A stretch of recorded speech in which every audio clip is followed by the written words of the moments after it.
breaking news. All right, there's breaking news coming out of the Pentagon about the possibility of an Israeli attack on Iran. Let's go right to our Pentagon correspondent, Barbara Starr. Barbara, what's going on?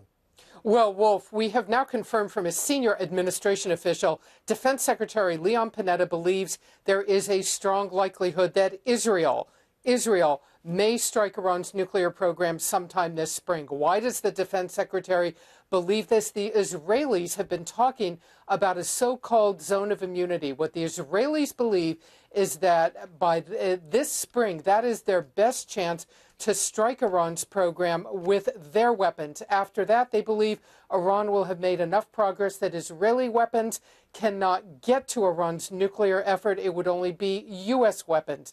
This is the Panetta calculus. He has made these statements to the very respected journalist David Ignatius of the Washington Post, traveling with the secretary in Brussels at that NATO meeting.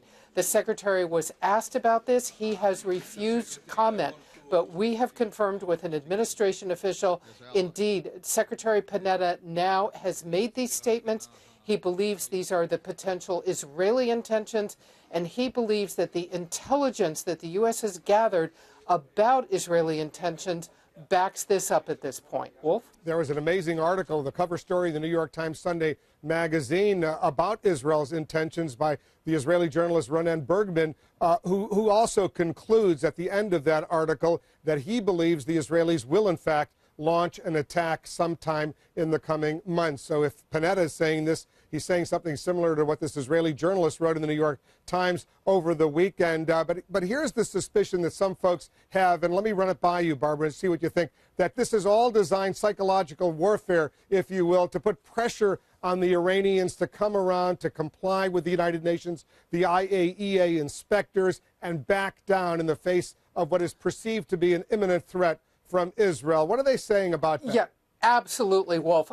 You are correct. There is a very strong school of thought that that is partially what the Israeli intentions are. We have seen Israel go through these cycles of making very aggressive statements about their intentions and then sort of backing off a bit when the United States or the West moves ahead with sanctions or other actions against other pressures against Iran. So that is a very key point here. You are absolutely right. Look, this is intelligence, espionage, spying at the highest levels, potential military action of crisis proportions. So there's a lot of gamesmanship going on here. It should be remembered. It was General Martin Dempsey, the chairman of the Joint Chiefs of Staff, that just days ago said any U.S. military action against Israel would be premature. This is not something the U.S. wants to do. But right now, their key concern is exactly what are the Israeli intentions? Is Israel just once again making these statements, or is there something else going on here? That's what they're trying to determine. That is part, I believe, of what Panetta is trying to reflect, the great uncertainty in the coming months.